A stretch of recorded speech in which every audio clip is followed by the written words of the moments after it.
Hello students, आज हम फिर दोबारा से शुरू कर रहे हैं वर्कशीट 12 जो कि अम्ल, क्षार और लवण की है। ये वर्कशीट आपको फ्राइडे को मिलेगी। वर्कशीट बिल्कुल उसी के कंटिन्यूशन में है। अभी तक जो हमने पढ़ा है उसी से थोड़ा और आगे समझाया जा रहा है। आसान है, पहले रिकैप करते हैं, उसके बाद आगे चलते हैं। रिकैप में हम सबसे पहली बात लेंगे, अम्ल किसे कहते हैं। वो जल में घुलता है तो क्या होता है, हमें याद है अम्ल को यदि जल में घुला जाता है तो वो H आयंस देता है, H+ आयंस देता है, ये हम सबको याद है, ठीक है। और जब हम क्षारक को जल में घोलते हैं तो वो OH- आयन देता है, ये भी याद है हमें, ठीक। उसके बाद हमने याद किया कि क्षारक जो होते हैं वो सभी जल में नहीं घुलते, जबकि कुछ क्षारक ही जल में घुलते हैं और उनका हमने नाम दिया था, याद है आपको सबको, क्षार। क्या नाम दिया था? क्षार। वो क्षारक नहीं थे जबकि क्षार थे, ठीक। अब हम बात करते हैं और क्या याद किया था हमने, याद करो अच्छे से, आगे याद, वेरी गुड। हमने याद किया था दुर्बल क्षार और प्रबल क्षार। ऐसे प्रबल अम्ल, दुर्बल अम्ल। प्रबल जो कि पूरी तरह से 100% वियोजित हो जाता है, मतलब वो आयनों में टूट जाए। जैसे कि अगर हम बात करें, हमारे पास है HCl, क्या है? HCl, तो वो टूट जाए और वो H आयंस बना दे, साथ में H आयन प्लस के और साथ में Cl- के बना दे। तो ऐसे हमने कहा था वो होते हैं प्रबल आयन, मतलब प्रबल अम्ल, ठीक। दूसरे थे दुर्बल अम्ल, जो कि टूटे लेकिन कम H आयंस दें। टूट तो जाते हैं, वियोजित हो जाते हैं, लेकिन सारे के सारे 100% आयन नहीं देते, उन्हें हमने कहा दुर्बल आयन, दुर्बल अम्ल। उसके बाद था प्रबल क्षार। प्रबल क्षार वो थे जो पूरी तरह से 100% वियोजित हो जाते हैं और OH- आयन देते हैं, ठीक है। और अगर कम दे रहे होंगे तो वही हो गया, वो भी दुर्बल क्षार था। और क्या था? और एक चीज़ और नहीं हमने सीखी थी उसमें, और सबसे मेन इम्पोर्टेंट चीज़ सीखी थी, किसी बच्चे को याद है? बहुत आसान चीज़ थी, उसमें हमने लवण बनाने सीखे थे। लवण का नाम कैसे होता है ये सीखा था। कैसे था? हर एक जो भी एसिड होगा, जो भी अम्ल होगा, उसमें H हाइड्रोजन होगा ही, और साथ में जो भी कुछ है, मान लो वो X है, एक अधातु लगा हुआ होगा, जैसे HCl, H2SO4। ऐसे ही हमारे पास कार्बोनिक अम्ल में था H2CO3 था, ठीक है। और अगर हम कोई भी क्षारक लेते हैं, क्षार लेते हैं, जैसे कि NaOH लिया था हमने। NaOH मतलब यहाँ पर है धातु, जो भी क्षार होगा उसमें एक धातु होगी और दूसरा उसके अंदर OH ग्रुप होगा। धातु को हम अगर मेटल से लिख सकते हैं हम धातु को मेटल से, तो ये आ गया हमारे पास। और हमने इसे कहा इन दोनों को, M और X को मिला दे तो ये लवण है। यहाँ से एसिड में से, अम्ल में से H छोड़ देंगे और क्षारक में से OH छोड़ देंगे, वो बन गया जल। और बीच में जो है एक धातु एक अधातु, दोनों मिलकर बन गए लवण। ये क्लियर है? ऐसे लवणों के नाम सिखाए थे। चलिए अब शुरू करते हैं हम ये वाली वर्कशीट। इसमें पहले पॉइंट तो वही है कि अम्ल जो है वो H+ आयन देता है, जबकि क्षार OH आयंस देता है। उसी की क्षमता के हिसाब से उनकी क्षमता उस पर निर्भर करती है कि कितने उन्होंने आयन दिए। अगर 100% आयनित होता है और अधिक H आयंस दे रहा है तो वो हो गया प्रबल अम्ल, और जो अम्ल कम दे रहा है H+ आयन, वो हो गया दुर्बल अम्ल। क्लियर? आगे चलते हैं। आगे है हमारे पास जो क्षार 100% आयनित होता है और अधिक OH आयनों को उत्पन्न करता है, उसे प्रबल क्षार कहते हैं। और जो क्षार कम OH- आयन उत्पन्न करता है, उसे दुर्बल क्षार कहते हैं। ये तो वही वाले पॉइंट्स हैं। चलिए, अगर हम बात करें HCl और CH3COOH, क्या था ये COH? एसिटिक एसिड और आम भाषा में सिरका। तो अगर एक हमारे पास हाइड्रोक्लोरिक अम्ल है, दूसरा हमारे पास एक एसिटिक अम्ल है, तो दोनों में H+ आयन देने की क्षमता अलग अलग होगी। हाइड्रोक्लोरिक अम्ल अधिक H आयन्स देगा, प्रबल अम्ल है, और एसिटिक अम्ल कम H आयन्स देगा क्योंकि वो दुर्बल अम्ल है। क्लियर? इसी प्रकार जो क्षार 100% आयनित हो जाते हैं, अधिक OH- आयनों को उत्पन्न करते हैं, उसे प्रबल क्षार कहते हैं, और जो क्षार कम OH आयन उत्पन्न करते हैं उसे दुर्बल क्षार कहते हैं। चलिए, इसके अलावा हमें जो अब याद रखना है वो क्या है वो सुनिए।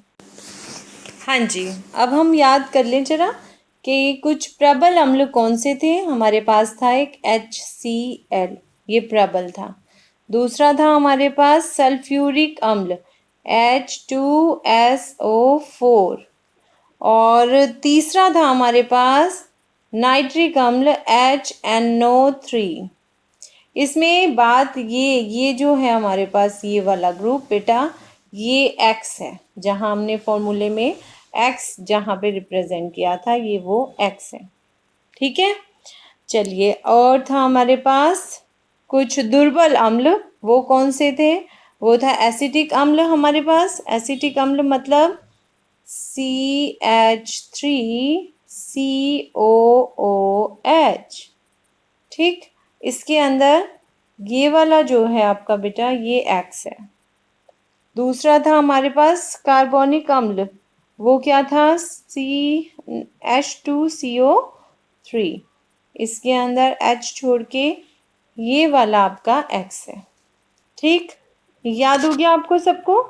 चलिए, अब जैसे हमारे पास है, अब आपके पास प्रबल क्षार थे हमारे पास सोडियम, क्षार है तो OH ग्रुप, तो ये हमारे पास मेटल है, धातु है।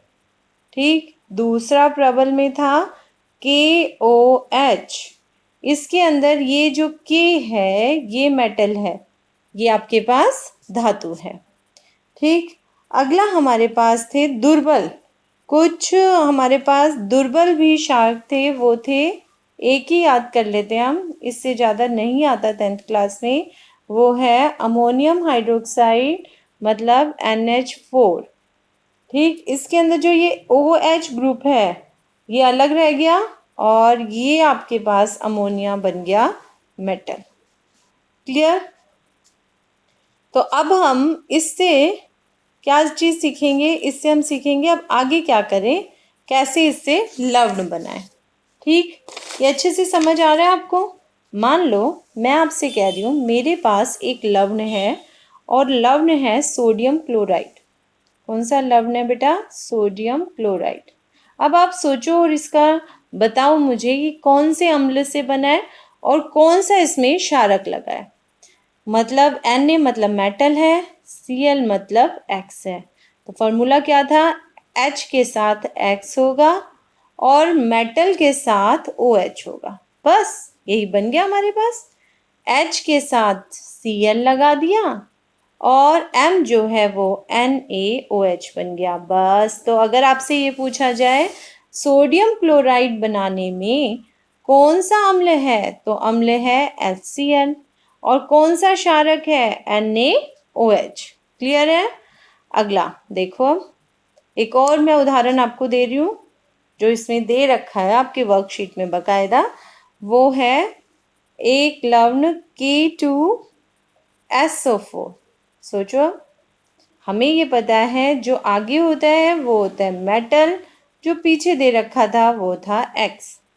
ठीक, मतलब पोटेशियम मेटल है और सल्फेट जो है वो X ग्रुप है, तो वही फॉर्मूला H के साथ X लगाया मतलब SO4 लगाया, लेकिन इसकी 2 वैलेंसी है इसलिए 2 आ गया, -2 वैलेंसी होती है इसकी।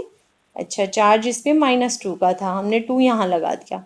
दूसरा M के साथ आएगा OH, और M क्या है यहाँ पे? K, तो ये क्या है? KOH।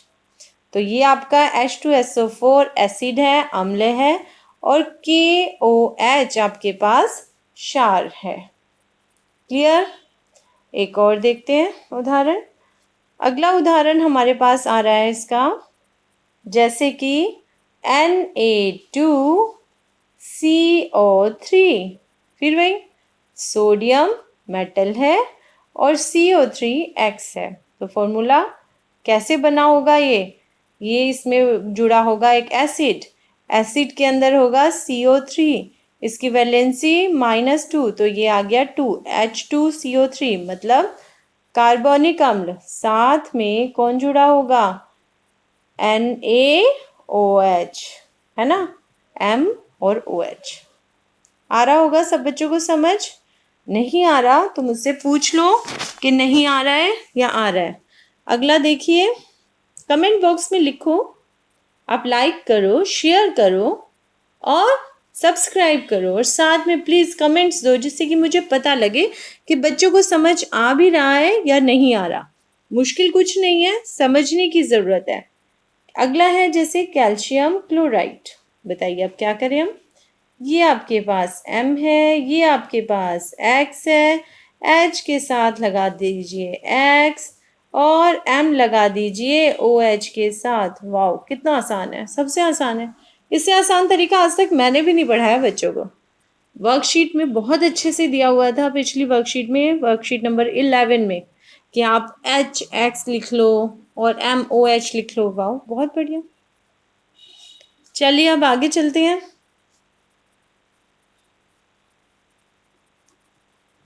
एक बार दोबारा से देखिएगा क्या लिखा था, मैं बातों में खुद भूल गई हूँ।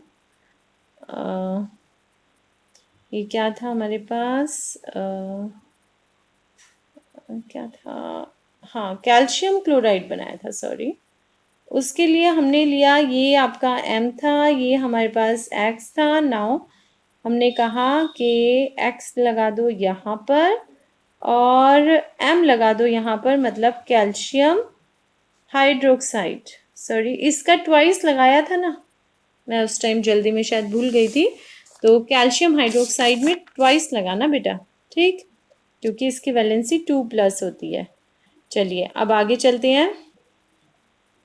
आगे एक और दे रखा है आपके पास, वो है NH4, इसका भी ट्वाइस, और CO3। ये एक सॉल्ट दिया हुआ है, ये एक लवण दे रखा है।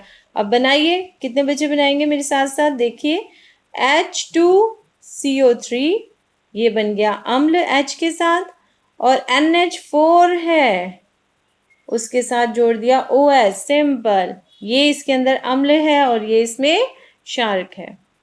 अगला देखिए, लास्ट वो है आपका CH3, ये है CH3COONA, यहाँ दिख रहा है हमें M ग्रुप, तो ये सारा X है। H के साथ जोड़ दो CH3COOH, ये इसका एसिडिक अम्ल इसमें डला है, और साथ में NaOH। वाओ, सिंपल, सारे तैयार हो गए। अब वर्कशीट पे चलेंगे। अब देखते हैं वर्कशीट में क्या क्या इसने पूछा हुआ है।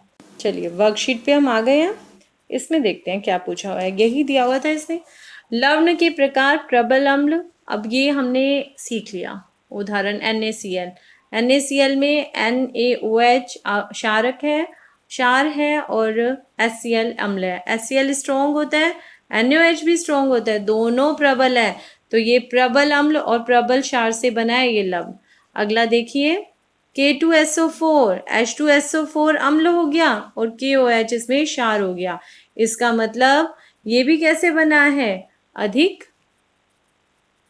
दोनों ही अम्ल प्रबल है और प्रबल क्षार से बना है। अगला देखिए, हम अगले पे आते हैं हम, ये वाला, इसमें क्या कह रहा है ये, इसमें बोलता है Na2CO3 है, तो वही H2CO3 इसमें अम्ल है और क्षार है NaOH। ऐसे CH3COONA है, इसमें अम्ल है आपका एसिटिक अम्ल और क्षार वही है Na से, तो NaOH ही बनता है।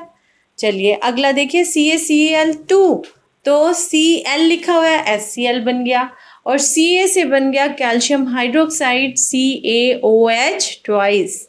अगला, अब इसके अंदर क्या हुआ, CaOH तो दुर्बल क्षार है और HCl जो है वो प्रबल अम्ल है। तो क्या होगा, अम्ल ज्यादा प्रबल हुआ, इसलिए जो लवण बनेगा वो अम्लीय प्रकृति का होगा। ठीक, अगला देखो, दुर्बल अम्ल और दुर्बल क्षार का दे रखा है NH4 2 CO3। तो इसमें अम्ल बना CO3 वाला, मतलब H2CO3 कार्बोनिक अम्ल है, और क्षार हुआ इसमें NH, ये इसमें मिस्टेक दे रखी है बेटा, यहाँ पे क्षार जो है वो ये नहीं है, जबकि NH4OH है, ये क्षार है इसमें। ठीक, चलिए अब आगे चलते हैं हम। आगे हमारे पास क्या दिया हुआ है शीट में, वो देखते हैं। शीट कहती है पीएच का महत्व। हमें पीएच याद है, पीएच स्केल था हमारे पास। पीएच स्केल में क्या था, एक पीएच स्केल होता है, उस स्केल में 1 से लेकर 14 तक की वैल्यू होती है। नंबर 7 पर कोई भी वस्तु होगी, कोई भी पदार्थ होगा, वो उदासीन होता है अगर उसका पीएच मान 7 आता है। 7 से कम पे अम्ल बन जाते हैं, वो सारे अम्लीय प्रकृति के होते हैं। 7 से ज़्यादा क्षारक होते हैं, वो क्षारक प्रकृति के होते हैं। चलिए अब इसमें पहला जो दे रखा है वो देखो, वर्षा का जल। आपको पता है हमारी वायुमंडल में बहुत सारी तरह की गैसें हैं, हम कहते हैं नाइट्रोजन है, कार्बन डाइऑक्साइड है, कार्बन मोनोऑक्साइड है, बोलते हैं। चलो अब क्या होगा, जब बारिश होगी, आपको नाइट्रिक वहाँ पे, जैसे अगर नाइट्रोजन डाइऑक्साइड है तो क्या होगा बेटा, वो नाइट्रिक अम्ल में बदल जाएगा। ऐसे ही जो कार्बन डाइऑक्साइड है वो कार्बोनिक अम्ल में बदल जाएगा। सल्फर डाइऑक्साइड सल्फ्यूरिक अम्ल में बदलेगा, चाहे उसकी वो इतना प्रबल या ज़्यादा पानी से मिक्स होगा। ऐसा नहीं है कि ऊपर से गिरी और हम एकदम से जल गए। बारिश के साथ जब ये एसिड पृथ्वी पर आते हैं, अम्ल आ जाते हैं, तो उसको अम्लीय वर्षा कहते हैं। कई बार ये वर्षा इतनी ज़्यादा अम्ल के साथ होती है कि उसका नाम ही अम्लीय वर्षा हो जाता है। वैसे भी सीज़न की जब फर्स्ट बारिश होती है तो घर वाले कहते हैं ना कि बारिश में नहीं नहाना, पहली बारिश है। वो इसीलिए कहते हैं क्योंकि वायुमंडल में पॉल्यूशन ज़्यादा है और हो सकता है कि पॉल्यूशन की मात्रा अधिक हो, जिसके कारण जो बारिश हो रही होगी, जो वर्षा हो रही होगी, वो अम्लीय वर्षा बन सकती है। ठीक, चलिए बात करते हैं, अगर यदि वर्षा जल का, पानी का, जल का जब हम चेक करते हैं, क्योंकि उसमें एसिड्स तो है, तो वो उदासीन तो नहीं होता। वर्षा का जल, उसमें गैसें मिक्स होती हैं जिससे एसिड बन जाते हैं। चलिए, उसका पीएच मान कम होता है 7 से। अगर इतना कम हो जाए, 5.6 से भी कम हो जाए और वो जाके समुद्रों में मिल जाए, तब क्या होगा, नदी में, समुद्र में जलीय जीवों के लिए ये हानिकारक हो जाता है। तो क्वेश्चन ऐसे पूछते हैं बोर्ड में कि अगर 5.6 से कम की बारिश हो रही है तो ऐसी बारिश को क्या कहेंगे, क्या ये सेफ होगी? नहीं, इस बारिश को, इस वर्षा को अम्लीय कहेंगे और ये नदी में रहने वाले जीव जंतुओं के लिए सेफ नहीं होगी। हम लोग तो घर के अंदर आ जाते हैं इसलिए बच जाते हैं। चलिए, लेकिन गाड़ी पे भी असर होता है, आपको पता है। एक बार हुआ था ऐसा कि बारिश हुई थी और वो एसिड रेन थी और रात के समय हुई थी, तो उस टाइम जो बाहर गाड़ियां खड़ी हुई थी, बकायदा उनके ऊपर धब्बे पड़ गए थे, चाहे वो 2-4 दिन बाद धुल धुल के साफ हो गए थे, लेकिन ऐसा हुआ था। चलिए अब हमारे पाचन तंत्र की बात करते हैं। हमारे पाचन तंत्र में अमाशय है। अमाशय में सारा खाना क्या होता है बेटा, हमने 8th क्लास में पढ़ा था कि अमाशय के अंदर हमारे एक तरह का अम्ल निकलता है जो कि है हाइड्रोक्लोरिक अम्ल। ये हाइड्रोक्लोरिक अम्ल क्यों निकलता है? जिससे कि खाना पच जाए, गल जाए। ठीक, फिर भी हाइड्रोक्लोरिक अम्ल कई बार ज़्यादा हो जाता है। अब क्या करें, इतना ज़्यादा हमारा शरीर सहन नहीं कर सकता, क्योंकि हमारे शरीर का पीएच किस बराबर भी काम करता है। रेंज होती है 7.0 से लेकर 7.8। 8 तक भी नहीं पहुंचता, 7.0 से 7.8।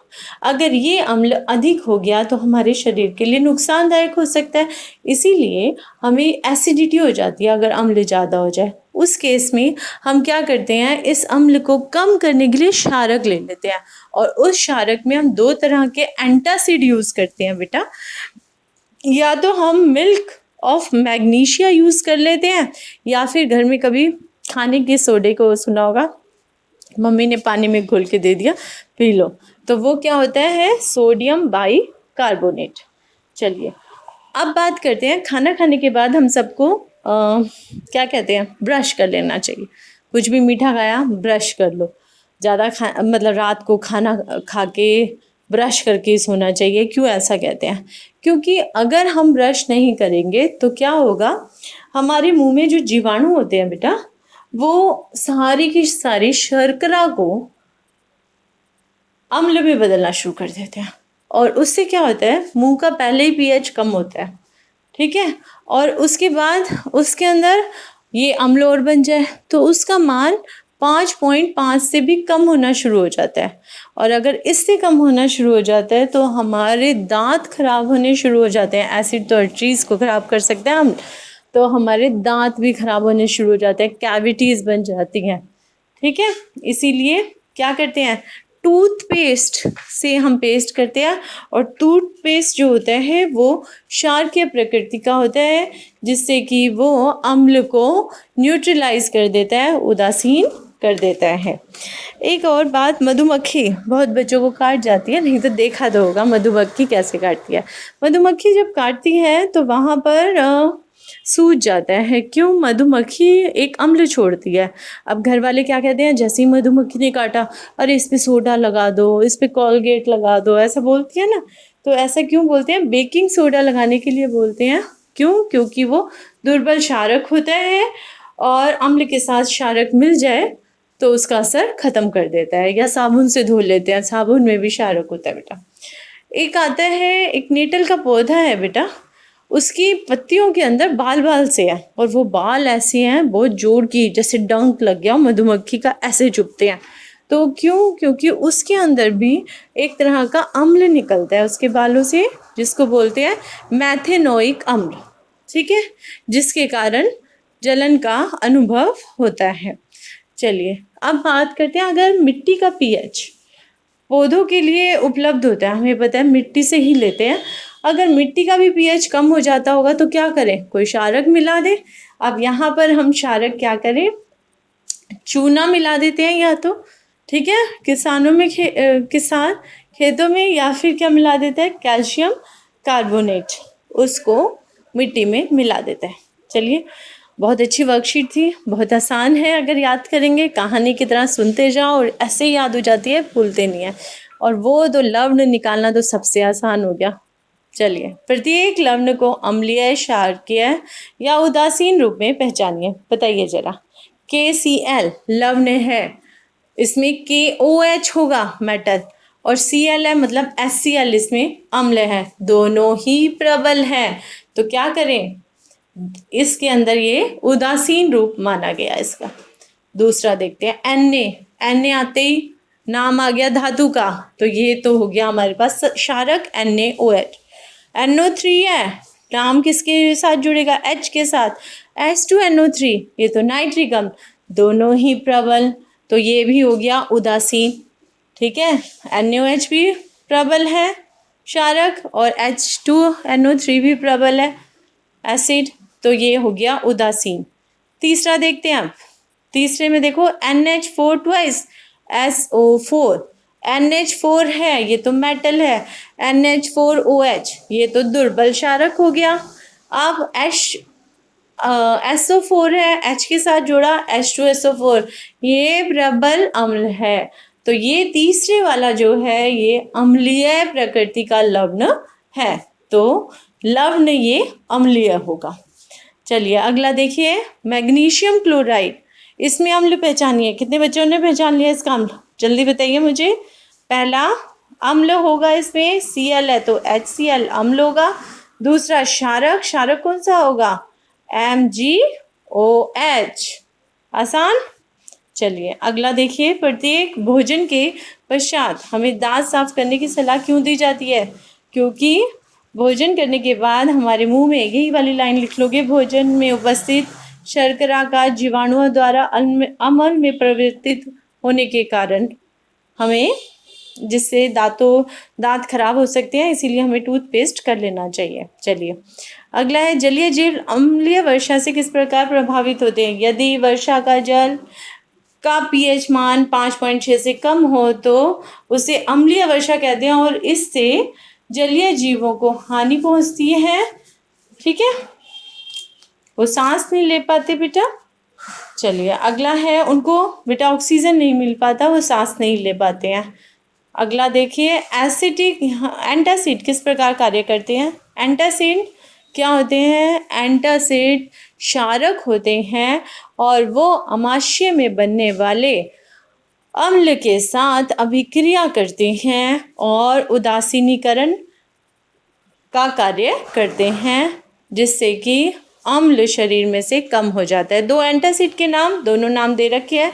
मिल्क ऑफ मैग्नीशिया, नाम साइड में दे रखा है आपको, मिल्क ऑफ मैग्नीशिया, और सोडियम बाइकार्बोनेट। क्लियर? चलिए अगला देखिए, स्वस्थ विकास के लिए एक पौधे को 7.2 pH की मिट्टी की आवश्यकता है, लेकिन मिट्टी का pH 5.6 है, मतलब कम है। इसका मतलब अम्लीय मिट्टी। पौधे की वृद्धि के लिए मिट्टी का pH उपयुक्त करने के रसायन का नाम और प्रकृति लिखिए। क्योंकि pH मान, आंसर क्या लिखेंगे? क्योंकि pH मान 5.6 है, इसलिए मिट्टी अम्लीय है। उसकी प्रकृति अम्लीय है। चलिए अब उसमें उपयुक्त होने वाले रसायन कौन सा होगा? उसमें, क्योंकि प्रकृति अम्लीय है, इसीलिए इसमें क्षारकीय रसायन मिलाना पड़ेगा। और उपयुक्त होने वाले रसायन का नाम क्या दे सकते हो? और उसका नाम, उसमें हम चूना या कैल्शियम कार्बोनेट मिला सकते हैं, वो भी इसमें दिया हुआ था। उसमें हम चूना या कैल्शियम कार्बोनेट मिला सकते हैं। Thank you for watching. Now like, share और सब्सक्राइब माय चैनल, जिससे कि आपको अपकमिंग वीडियोस टाइम पर मिलती रहे। आई होप मैंने अच्छे से समझाया है और आपको समझ भी आ गया है। अभी तक की आपने सारी वीडियोस मेरी नहीं देखी है तो अब देख लीजिए। ठीक है, मैंने सभी वर्कशीट बनाई हुई हैं और कुछ शायद 2 या 3 मेरी बीच की वर्कशीट्स नहीं है, वो भी मैं जल्दी ही आपको अपलोड कर दूँगी। ठीक, और फिर भी कोई कमेंट बॉक्स में अगर आप कमेंट्स लिखना चाहते हैं तो प्लीज़ वेलकम है, लिखिए, जिससे कि मैं अपनी वर्कशीट्स को, वीडियोस को और इम्प्रूव कर सकूं। Thank you.